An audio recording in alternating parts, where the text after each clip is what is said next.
Hello, this is the presentation on naming compounds, section 3.5. If you have not already, take out your periodic tables. You will be using them just like you have been this entire unit. You need it every day. We will be using it extensively on the front of the periodic table and the back of the periodic table. We will be using. So today we are going to be talking about naming compounds. In the past, we've done the other thing. We've written formulas from the names, and now we have the formulas, and we will write the names of these compounds. So let's start off with naming molecular compounds. Remember, molecular compounds are nonmetals bonded to nonmetals. So here we have one example of SO2. Contains sulfur and oxygen. They are both nonmetals. They are in the upper right-hand corner of the periodic table. So we know that they are nonmetals. So we need to name them as if they are molecules. And there are some special rules we need to follow. The first one is to write the name of the first element. That's our first rule, is to write the name of that element. And the name of the first element, the symbol is S. So we look on our periodic table and we see that the name of it is sulfur. And so we write sulfur. The second instruction is write the name of the second element, but change the ending to IDE. So we'll change it to IDE. Give you a chance to write that down.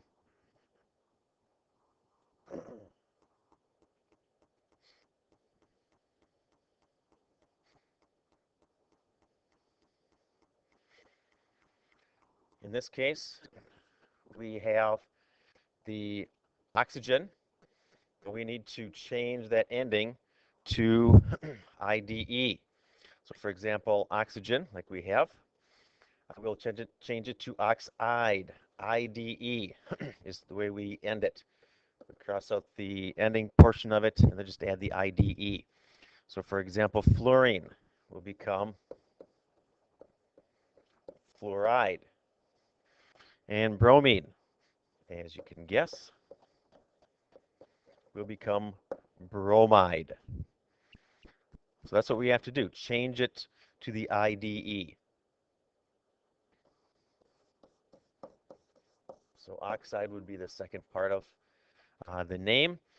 There's another rule, though. We need to add prefixes. Since these are molecular compounds, we learned that molecular compounds use those prefixes on your periodic table. They're located in the bottom right-hand corner of the front of your periodic table. It says Greek prefixes. We must use those prefixes from the front of your periodic table to tell you the number, how many we have, how many sulfurs we have, how many oxygens we have. Now the key, when you're doing this, if the first element is 1, then the mono is not used. But you need a prefix for every single word that we write. When we write these names, we need to write a prefix all the time. So make sure you do that. Make sure to write a prefix for everything. Remember, ours was SO2. And the only time, that's what this number 4 is doing, the only time we don't write a prefix is if the first one would be mono. So there's only one sulfur here. And so we could say monosulfur, but because the first one is mono, we do not use the prefix at all. So for this one, we just call it sulfur. And we have 2 oxygens. If we look on the front of our periodic table, 2 is di. And of course, the second word is oxide. Remember, we have to end it with the IDE. Have to end it with the IDE. So sulfur dioxide is the name of this compound. SO2 is sulfur dioxide. Name the first element, put a prefix there unless it's mono. It is mono this time, so we don't use anything. The second one always has a prefix. In this case, it's di because there are two of them. Let's do a couple of practice problems. Here we have SiC. Again, just think about the fact that we always need a prefix. That's the first thing you should think about. So we have Si is silicon. There's only one of them because there's no subscript here. So we don't use mono. That's the only time we don't use a prefix. So we just have to write out silicon. The second one is carbon, but we need a prefix. We always need a prefix. There's only one of them. If we look on our periodic table, is mono. So the prefix is monos for one. So silicon mono. It's not carbon. Remember, we always have to end it with the IDE. Always end with the IDE on the second word. So silicon monocarbide. Let's do another one. Again, we always need a prefix. When you're writing these, this is a molecular compound, a molecule, because we have nitrogen and oxygen, two nonmetals. So we need the prefixes. This first element, there are two of them. So the prefix for two is di. So write that down first. The element is nitrogen. Again, the first element is just written out, the full name. Dinitrogen. Second word always has a prefix. We have four of them. We look on the bottom right of our periodic table. Find the Greek prefix for four. It's tetra. And then we have oxygen here. Remember, we always have to end it with the IDE. So tetroxide.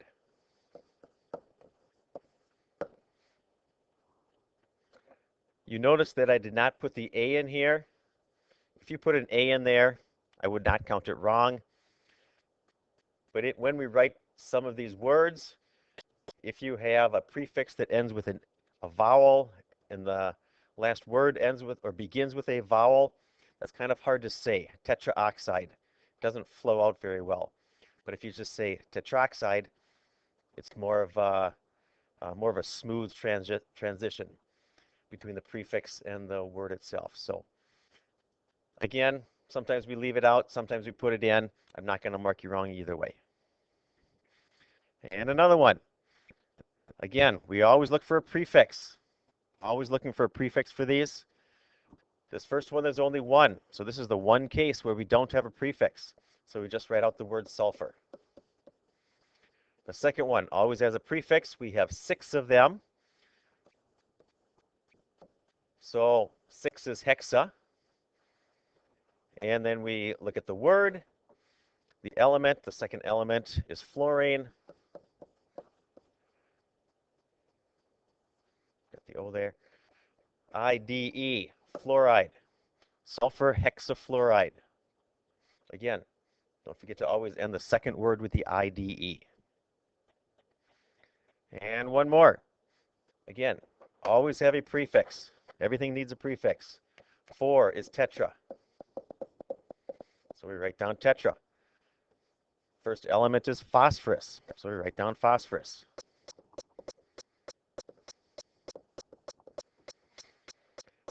Second element, prefix for 10 is deca. And the element is oxygen. But remember, again, we always end it with the IDE. Tetraphosphorus decaoxide. Again, leave the A in, take it out. Either way, it's fine. So that's how we do these molecules, nonmetals bonded to nonmetals. You will always use the prefixes. Prefixes for everything. Always have a prefix. And the only time you don't is when the first one is mono. When the first one, there's only one of them. That's the only time you don't use a prefix. So in almost all of these, you'll be using a prefix for every single word. Let's go on to naming ionic compounds. We just did molecular, where we had a non-metal bonded to a non-metal. Ionic compounds you can identify because there is a metal involved, a metal bonded to a non-metal. So that's the key. The first element is a metal. Remember on our periodic table, metals are located to the left of that zigzagged line that goes down the periodic table. So if you have your rough periodic table here, we have this stair-step line sitting right down here. All of these are metals. And these are the non-metals. So metals, if you have a metal and a non-metal, you will have an ionic compound. And there are special instructions when we have ionic compounds. They are different than the molecules that we've just covered. We have to look at the metals. There are certain metals on our periodic table that only have one charge. Those metals are in group 1A.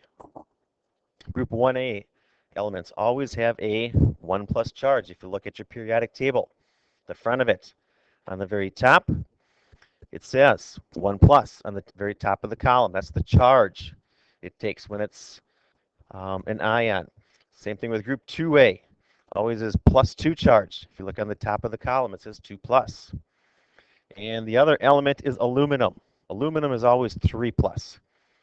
So those elements, group 1A, group 2A, and aluminum, only have one charge. +1, +2, and aluminum has +3 charge. So those are special cases, and those are the real easy ones when you name ionic compounds, if you have one of those elements. So here's our example. We have Na2S.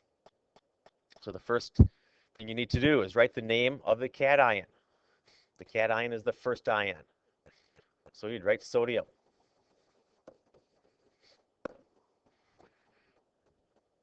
See the back of your periodic table. If we just have an element like we have here, you just write the name of the element. You don't have to look on the back of your periodic table for anything. We will see the back of the periodic table come in handy when we look at some of the other ions, some of the polyatomic ions. Second rule, write the name of the anion. The anion is a second element. In this case, we have sulfur. But again, we always have to end it with IDE. All of these we end with IDE. Sodium sulfide.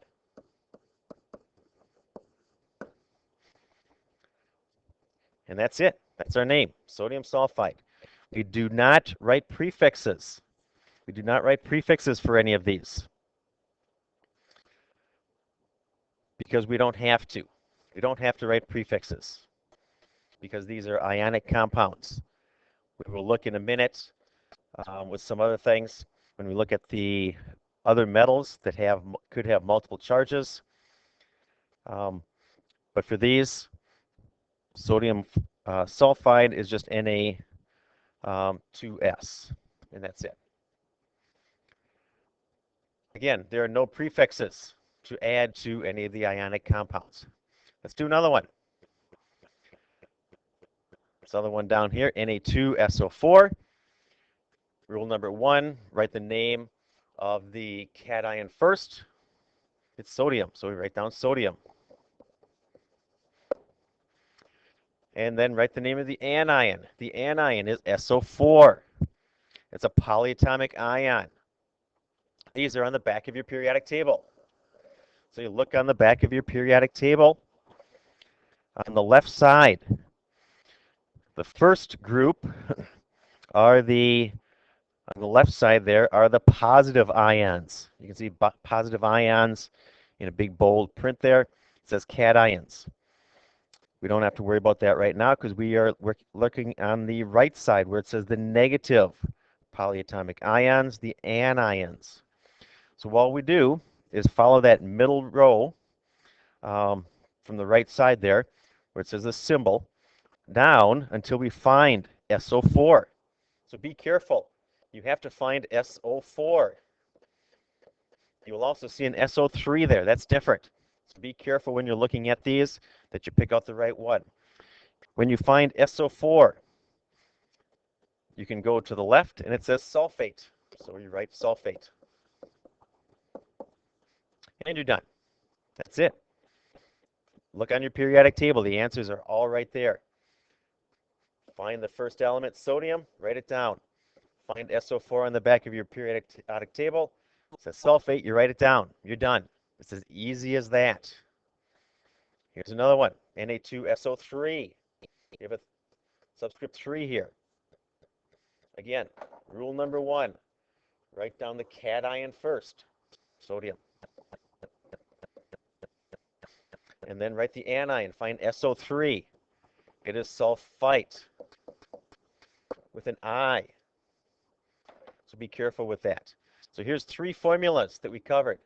Na2S, Na2SO4, and Na2SO3. There are 3 different elements, or 3 different things. Sodium sulfide, sodium sulfate, and sodium sulfite. 3 different formulas, so they have to have 3 different names. But all these answers are on the back of your periodic table. It makes it very easy. So continuing with naming ionic compounds, if the metal is not in group 1A, it's not in group 2A, and it's not aluminum,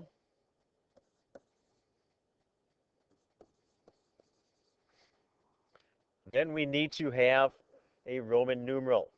Remember, we looked at the Roman numeral. That Roman numeral told us the charge of the metal. We need to have that when we write the name. In the past, I gave you the name, and it included the Roman numeral, so you knew the charge of it. We need this because the rest of these metals in the whole periodic table could have different charges. So that's what we have to determine. We have to determine the charge of the metal in this particular compound. So determining the charge of the cation, just a couple of rules.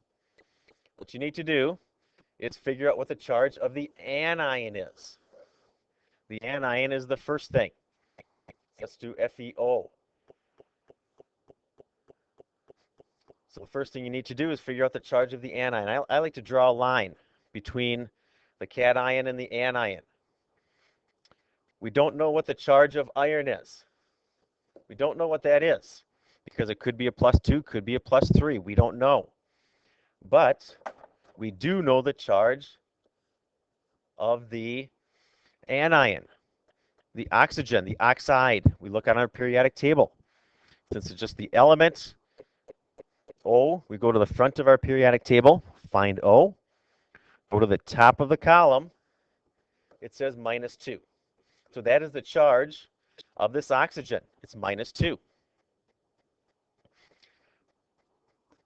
And we look at number 2. The charge of the cation is equal to the charge of the anion, but opposite in charge. So if the charge of the anion is -2, the charge of the cation is +2. So we have to have +2 and -2. What we need to do is get them equal to 0. The whole idea is to make both sides equal to, when you add them up, to get to 0. So we have a +2 and a -2. They add up to 0. So we know that the charge of this iron is +2. So when we write out the name, just like before, we write the name of the first element, iron, but now we need to include the Roman numeral. So we put it in parentheses, Roman numeral 2, because that's the charge. We figured out the charge of +2. So iron 2, and then we end it just like we always do. The O becomes oxide. And it's just like that. Let's take a look at another one. Fe2O3. Draw your line down between the cation and the anion.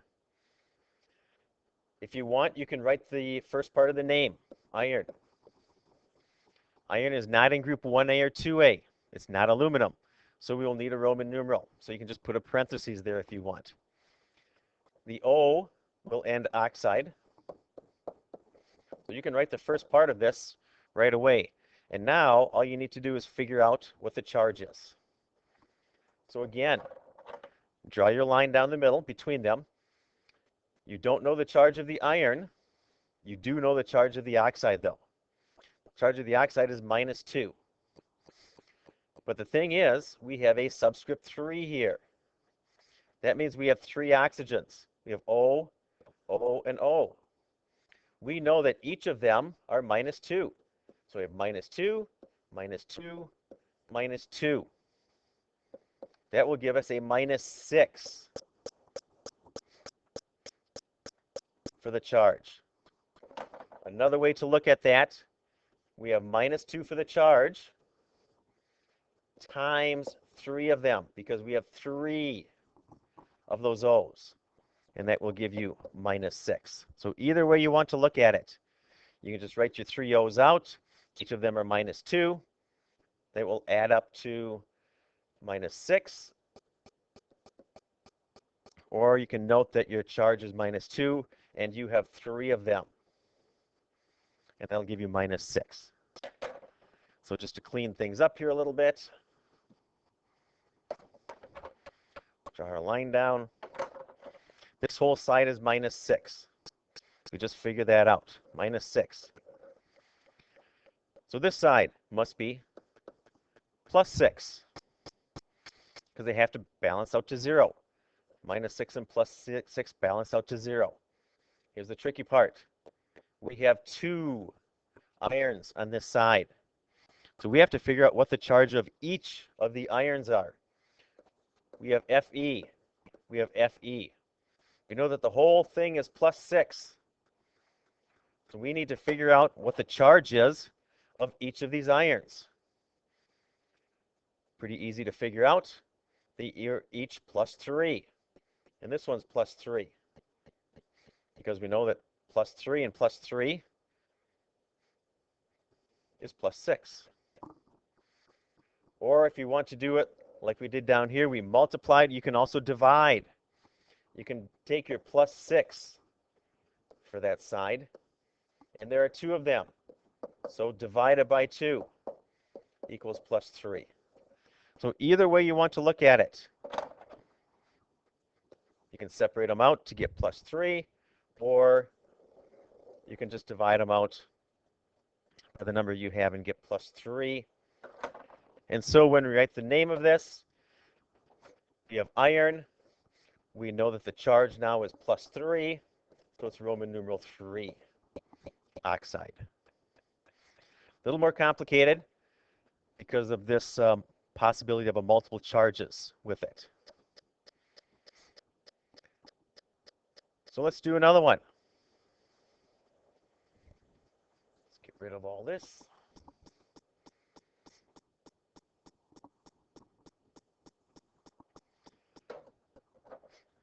Draw your line between your metal and your non-metal. We don't know the charge of the copper. That's what we're trying to figure out. We do know the charge of the ClO3. Look on the back of your periodic table. ClO3, we find it. It's a -1 charge. So -1, ClO3 is chlorate. And we can, if we want, write the first part of the name, copper. Cu is copper. Could be multiple charges, so we put our parentheses. This copper is not in group 1A or 2A. It's not aluminum. So we put our parentheses, and then chlorate. So we need to figure out what the charge is. We know that the chlorate, ClO3, is -1. Note that this is in parentheses here. This whole thing is a -1 charge. But we have 2 of them. So -1 times 2 is equal to -2. So this whole side here is -2, making this side +2.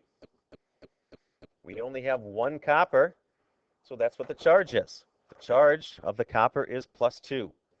So we put a Roman numeral 2 for our charge.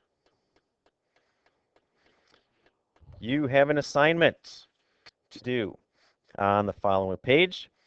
You have the workbook activity, chapter 3, lesson 5, naming of compounds, names of compounds. So you have a chance to do a couple of fill in the numbers, number them 1, 2, 3 in the order in which they appear. And then you also answer some questions on the bottom with regards to naming. That concludes this presentation. I hope you learned a lot.